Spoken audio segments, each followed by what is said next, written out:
amigos de nuevo, bienvenidos a este canal de ciencia llamado Ciencia con Catalina. Yo soy Catalina y hoy vamos a hablar de ciencia versus pseudociencia. Y es que en un mundo donde todos creen tener la razón, que todos te prometen que tienen la razón, es necesario hablar del filtro de qué es lo científico y qué es no lo científico. Porque como vamos a ver más adelante, sí, la pseudociencia son muy similares en cuanto a cómo se presentan, pero digamos que hay algunas variaciones para poder entender cuál es ciencia y cuál es pseudociencia. Lo que vamos a ver también es que el alma de la ciencia es no tener la certeza absoluta.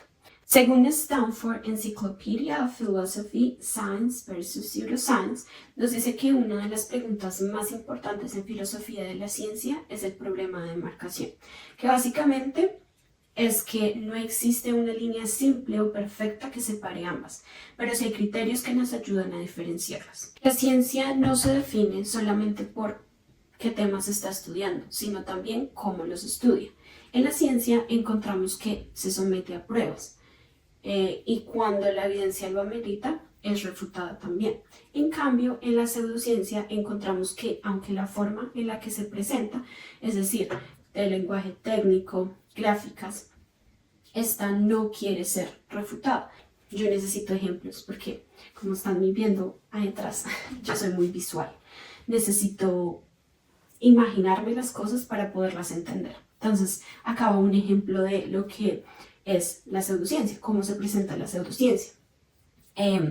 Sé que ahorita es un poco controversial hablar de la astrología, pero la voy a poner como ejemplo de pseudociencia. ¿Por qué? Porque tiene unos criterios que aplican a la pseudociencia. Entonces, digamos que ustedes ven en un periódico, en una revista donde usualmente están los horóscopos.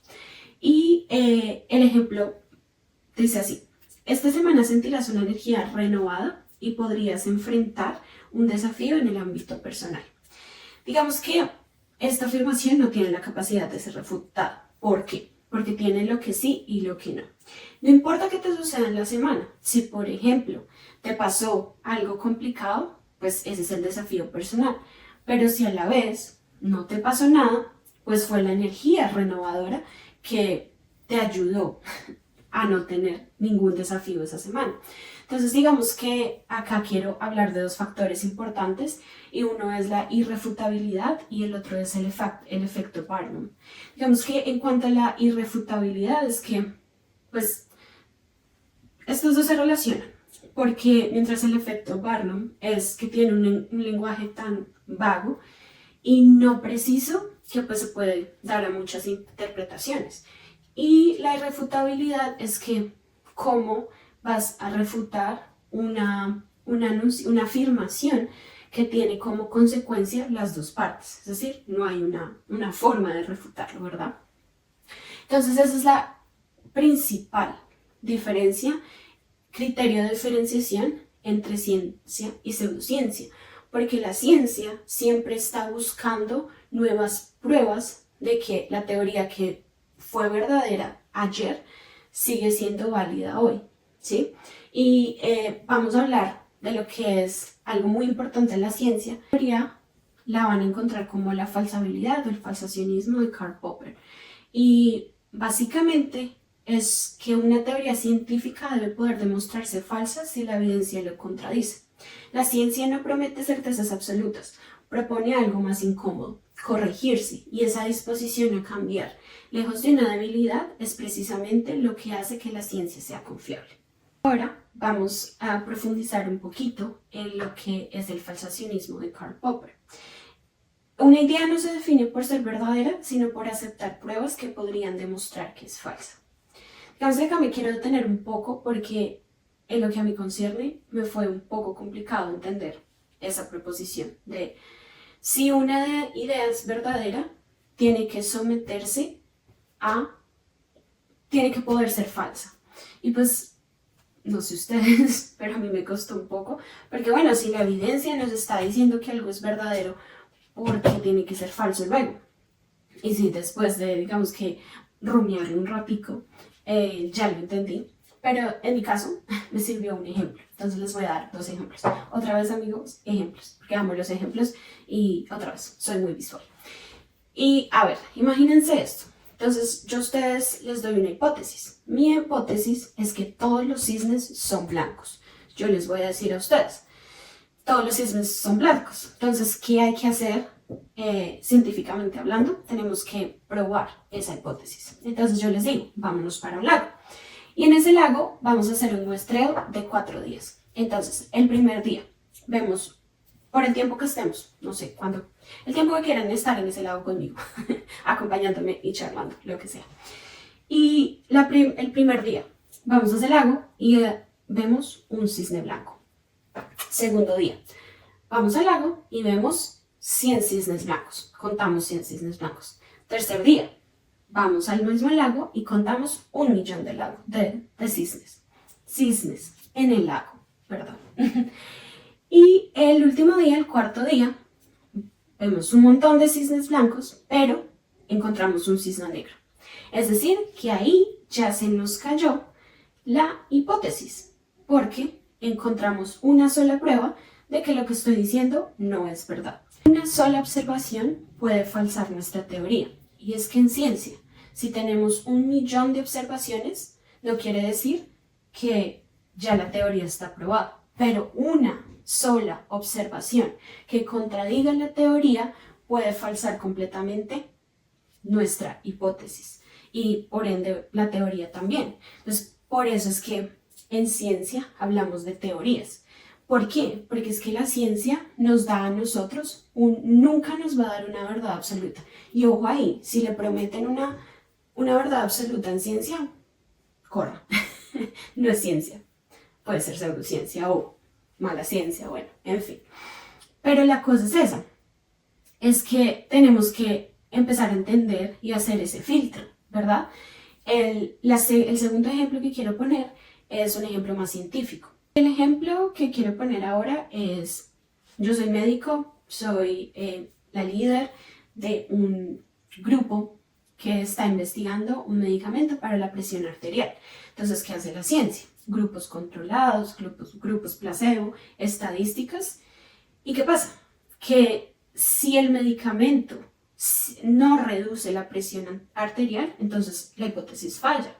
Pero si el medicamento sí reduce la presión arterial repetidamente, no se prueba, simplemente se acepta mientras llega una cosa mejor, un medicamento mejor, una alternativa mejor.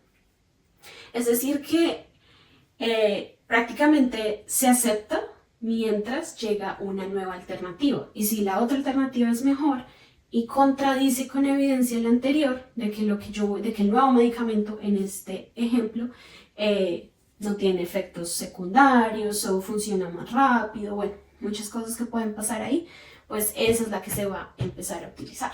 Y como les decía hace un momento, a mí me costó un poco entenderlo. Pero ¿por qué nos cuesta tanto entenderlo? Y es que nuestro cerebro necesita certezas, necesita, sí, esto es verdad. Por eso muchas veces lo que estamos pensando queremos que sea verdad porque para nuestro cerebro es mucho más cómodo. Pero es que la ciencia no ofrece una verdad absoluta, te ofrece una confianza provisional. Y es que la ciencia no te dice esto es verdad para siempre, te dice esto es lo mejor que tenemos hasta ahora. Ya miramos mañana qué llega, ¿verdad?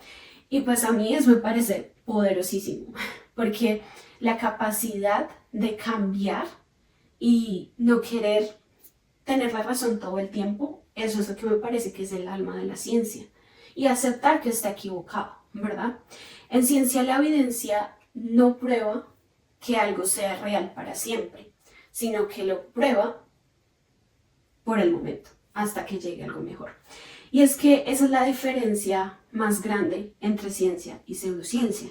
No es cuánta evidencia muestran, sino si están dispuestas a abandonar una idea cuando la evidencia va en contra. Y eso, amigos, a mí me parece poderosísimo. No sé ustedes, pero el alma de la ciencia me parece humilde. Entonces, según lo anterior, lo primero que tenemos que hacer para diferenciar la ciencia de la pseudociencia es si están dispuestos desde la evidencia a cambiar una teoría.